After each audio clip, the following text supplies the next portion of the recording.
content production, right? You either do it yourself or you get people to help you do that, okay? Getting people to help you make content costs money, period. People are not going to work for free unless you find a visionary who believes in you and you guys have a crazy project and it's like two friends basically doing something together, which is, by the way, could work. Maybe one is a good video editor and the other one is a really good script writer and narration. That can be like a dream team come together. But let's say that someone is starting out from complete scratch, right? He's by himself, doesn't have money to invest or doesn't want to invest money and just, wants to invest his time into making content. So the blueprint for that would be, first, you need to decide whether you want to do a personal brand channel, so you're showing your face, or if you want to do a faceless one. So let's say you want to go the faceless one because that's what we're talking about here. So, okay, faceless one. Then the next thing you want to decide is what kind of like a niche you want to get into. And this sounds so cliche at this point, but like it's true. You can't make content about everything. You need to make content about a specific thing, because then that's going to help you grow the channel and people are going to start expecting the specific content from your channel. So like it feels like you're putting yourself in a box, but that's actually good. So choose a niche. And when I say choose a niche, like, you want to combine like two circles, right? They need to kind of intersect. One of them is market demand. So what is already working in the market? What is already being searched for? And the second one is what you like, what you have a preference for. Because let's say that you don't focus on the market and you only do what you like. Well, your thing might be so specific that no one is going to even be interested in watching that, okay? Mm-hmm. Now, if you only do market demand and you ignore what you like, it's very easy to burn out and lose interest and just kind of give up on it because you think that, I don't like it. Like, you still got to have at least a little bit of like an interest in it. So I was talking to a guy another day and he was like, hey, I want to do skateboarding. And I was like, hey, that sounds good. There's a lot of, big, like skateboarding is a big market in general, right? And if you're like into skateboarding yourself, maybe, you follow the news, maybe big names in the space. Also think about it, there are big companies as well for the skateboarding market, right? So potentially if your channel grows, right, then you can reach out to these companies and you can be like, hey, would you like some extra traffic to your store? Let's set up an affiliate thing. Sure, they'll be down for that. So those two things intersect, the market and then what you like yourself. Okay. Then after that, once you decide, then you need to look at what is already, like you need to look for proof of concept. So proof of concept, basically you go out to the market and you look at existing channels that are already doing what you want to do successfully. Okay. And then you want to look at, okay, how are they doing it? Like what kind of videos are they doing? What kind of thumbnails are they doing? And what kind of titles are they doing? And then you want to go even deeper, okay? You want to make you analyze the titles, you analyze the thumbnails, then you go inside the video. Okay, how do the first 5 seconds look of the video? How do the first 15 seconds? How do the first 30 seconds look? And you want to go even deeper and be like, okay, how many cuts are they having? What's the narration? How are they hooking me to watch until the end of this video? All these little things, they all matter. And like the people who are doing a faceless channel successfully, and it's kind of like a media production company, they have it nailed down. Like they have standard operating procedures for how they write the scripts, how they do the voiceover, how they do the video editing and all of that, right? So that's what I would do. And then I would just start trying to put all those pieces together. And, a lot of beginners, I mean, I'm guilty of that myself, is like, it's easy to get overwhelmed with things, right? It's easy to be like, okay, I want to make 125 videos in the next whatever, but like, just put that aside. Focus on making one video, right, at a time. And then like, once you make the first video, publish it, see how it performs, and then try to improve the second video, right? That's how you would start. And then you would improve the next one. And the next, it's just making the next video better than the last one. And like we talked the last time also, I would suggest also, if you're starting out, I would suggest making like 3, 4, 5 videos at a batch when you're first starting and putting them on the channel all at once.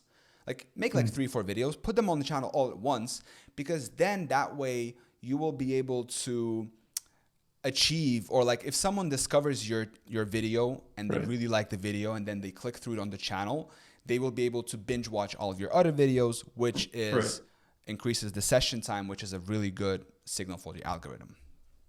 Okay, cool. So I think that that makes a lot of sense for me.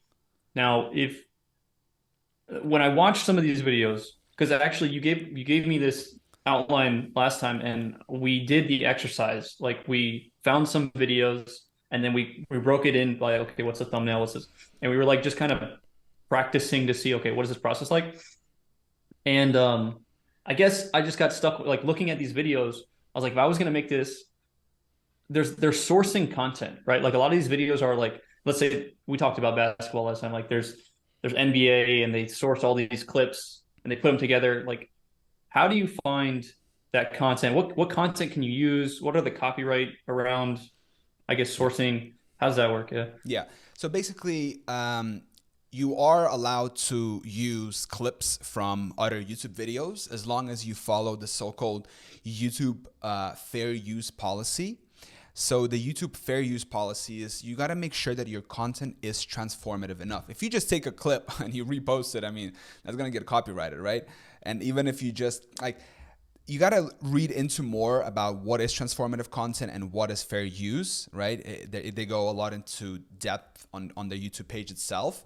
But basically making sure your content is original. So if you're making an original video, let's say about basketball, right? And you are doing top 10, I don't know, LeBron James dunks or something, then you search it up on YouTube, right? You download the videos, the clips, and you rearrange them. So it's not like you just take one, right? You get a nice dunk that you like, you cut it, you put it, and then you have the voiceover, right? And then you have the special effects and everything. So that's all of a sudden becomes the original content. So Okay. it's not like when people just do it kind of, without putting any effort into it, that usually gets strikes or whatever copyrighted, right? But if you just make it original enough, then Right. just you got to play by the rules. That's what it is. I see. I see. Okay. So as long as you have, I would say like you have your own storyline, you have your own video idea, but you just start, you can source the clips even from YouTube itself, highlights from games or whatever, and then you can plug them right in. Okay. Absolutely. Cool. So that seems like definitely And doable.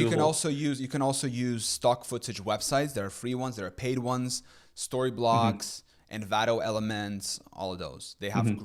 Okay. They have great B-roll. That sounds like a great idea for somebody who's just getting started. Now, in terms of the person who maybe has some more money, you would suggest them like what for you, like what are the students that you see, do they even try to make their own videos or do they go in and just straight up hire people from the beginning? To be honest, the the people that I've talked to, it seems because they're all like young, right? And they've all started doing this themselves, right? They and the quality that really like distinguishes the people that get good at it is if you're able to like sit down, right, and actually and actually do it, right, not being like all over the place and looking for shortcuts, but instead just looking for you know how to actually put together a great video. So uh, yeah, that's the people that I've been talking to. Obviously, I also know some people who did like a mix, right? So they do some of it themselves, and that's how I started. And then they also outsource some of the parts. So think of it as like three different stages or like three different ways to go about this. One way is like a spectrum. One way is you do everything yourself. The middle way is you do a hybrid version, so maybe like 50-50 or whatever, 70-30. And then the full to the right version is you just say, okay, I'm going to hire people. I'm going to outsource everything. Let's put it all together, right? That's more like kind of building the systems, right? But then it all just comes down to how much money you have and how much are you losing to lose as well, because if you're just starting out and you know nothing about YouTube, you know nothing about retentions and click-through rates and all that, and you have money to spend, well, there's a there's a good chance you're gonna maybe waste a lot of money, because if you just do it stupidly without looking at the data, without analyzing the competition and what they're doing, then there's a good chance that your videos might not work. But if you want to approach this like seriously and you have money and maybe you have partners and you're kind of like, then you can do it. Basically, it's Hmm. Okay, cool. So you mentioned the hybrid model, which it seems to make a lot of sense to me. For example, like maybe someone does the voiceover themselves, right? Maybe they use some AI tools to write the script or to help them write the script, right? Like even with Chat GPT, it seems like writing a script now is not that difficult. It's crazy what that thing does. Yeah, yeah. I was playing with it the other day, and it was just like I literally wrote in like write a script, a YouTube script about X topic, and it just like Yeah, it's so crazy. yeah, I got like an extension from my Google Chrome, and it's like it's revolutionary. I mean, is script writing going out of business or what? yeah, it's I don't crazy. know. So I think that you can probably use some tools there. The main thing is just the video editing. Like that's where I think the primary skill comes into play. So but you can really reduce your costs if you have a script figured out, if you have the voiceover figured out, and But you then come up with the but then ideas. And also like think about it this way. How good at right now an AI producing a script for YouTube like that is going to retain audience's attention. You know what I mean? So I haven't tried it myself as in like implementing that and seeing what kind of retention I'm gonna get. Maybe it's gonna work really well, but to me, like if you take Mr. Beast, right, and you say, hey, write a AI, write a Mr. Beast type script, video, like it probably won't do such a great job. So yes, you can use tools to reduce your costs. The GPT writing thing is a great example of that as well to get started. But then like also think about it this way. You are not alone in the market. You are competing against other people, right? And you are competing for audience's attention. And just look at your own behavior. What kind of videos would do you prefer watching? Do you prefer watching like great videos, right? If there's two videos about the same thing, right? One is like better than the other. Which one are you going to choose? Obviously the one that is better, right? It's just an obvious choice. And that's how exactly how the algorithm goes about this, right? So you can use tools and they can be really helpful in the beginning. But eventually I think you do want to have a great team in place that will enable you to produce high quality content that the end user is actually going to find valuable, enjoy, Mhm. and yeah. Yeah, okay, cool. All right. So I kind of staying on the same topic about getting started. I want to talk a little bit more about monetization. Um, is it just kind of brute force your way to get to the 1,000 subscribers and the 4,000 hours of watch time? Um, what are ways we can make that easier? I suppose, talking about affiliates could come into play here, so that you can monetize, while you're in that phase of just getting started. So I guess, yeah, just thoughts there. How do we break that barrier? Because I could see that being a big obstacle for people to want to get started.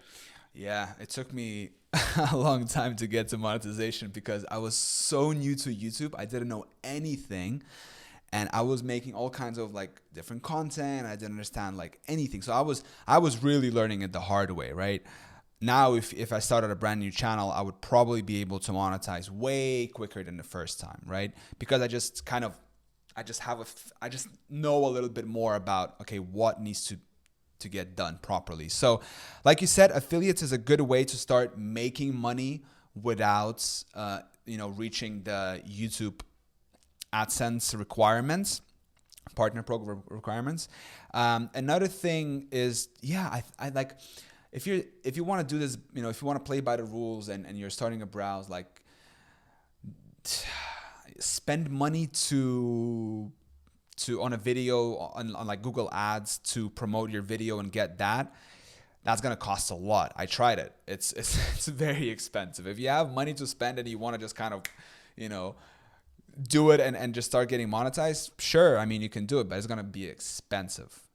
Like very. So probably the best way is to just go at it and that's it. But the good thing is that here's the good thing, and this is what a lot of the people that I talked with to about is like, yes, you work for a long time without getting paid, but think of it as in like delaying the gratification, right? Hmm. Because then when you do hit the monetization, like the next day it jumps to like 50, 30, 40, 50 euros, like $100, you know what I mean? It just jumps like because the views are already there. Like you have a backlog of videos. Sure, you're missing out on some revenue, of course, like posting those videos and everything, but that's just the game. That's what it takes. But once you do reach the monetization, you have a backlog of videos that are bringing in consistent views, and your income just straight away like boop goes to a level and just stays there basically. Yeah, I got you. Okay. So you're by stays there, you mean like it will hit, let's say $50 a day, and then as you add more videos, it will like, Yeah, continue to, exactly, yeah, okay, cool. exactly. Obviously, it's gonna fluctuate because the RPM fluctuates as well, but Okay. it's not like it's gonna go to like 50 and then go back to one. It's like Yeah, it's gonna yeah, I got you. climb, and then it's like this is gonna stay at a certain level, and then as you publish more videos, it's gonna slowly increase. Yeah. Okay, cool. All right. So I think I've heard you talk about this principle of like breaking even. I think it was like, let's say it costs $100 to make a video. If you can get to, and you want to make 4 videos per month, if you can get to the point where your channel's bringing in $400, you're basically able to make videos for free, right? Yeah. How does that how does that play out? I mean, I just like the idea. It makes me think of now you're really like an investor and you're focusing on compounding your channel, the same way you'd focus on investing in the stock market and you like reinvest your returns and you see like exponential growth.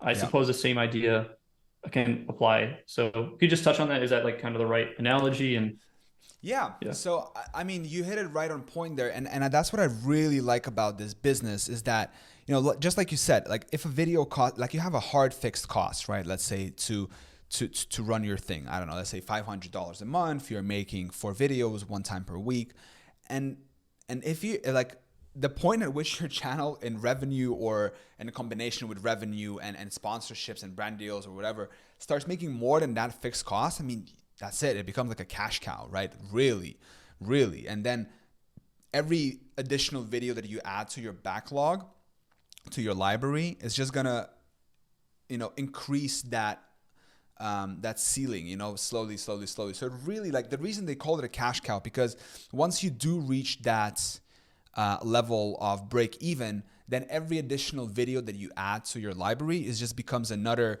worker. Like, I like that analogy, that is kind of working for you 24/7, because it's just, I really think people are underestimating this, like, this time we live in and this opportunity called, starting a channel on YouTube, whatever it is, because no matter what you do, you're getting views consistently, man. Sleeping, traveling, going on a date, whatever you're doing, the videos are there and people from all over the world are watching it. So I really think people are still underestimating YouTube. And in the next 10 years, I think we're going to see a massive, increase in viewership and new channels created. So I think this is going to be huge, man. It is already huge, but it's going to be even bigger. yeah, love it. I think that's the idea that really stuck with me is this, that you can just reinvest these profits and it just becomes this snowball effect, Mm-hmm. right? Which is Yeah. super powerful. Yeah. And Obviously, not all businesses are like that. Yeah, go for it. yeah, and obviously, like, there's no such a thing as passive income, right?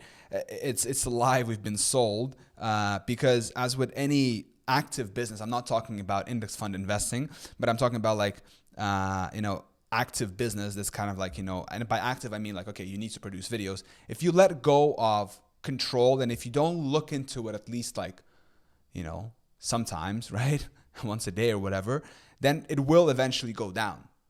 So what you want to do is you want to set it up, you want to get it up to a break even point, and then you just want to kind of control it, right? You want to look into it, make sure that the team is doing, everything is running well, and maybe you want to put a manager into place, person you trust, and yeah, but just don't let it die and like leave it out completely. Yeah, yeah, 100%. And that's true about any business, right? Like Yeah. there's going to be entropy and you have to manage that degradation, and it's your job to kind of maybe cast a vision and be the CEO, if you will, and kind of come up with the ideas, but you don't doesn't mean you have to be doing all the work all the time, right? 100%.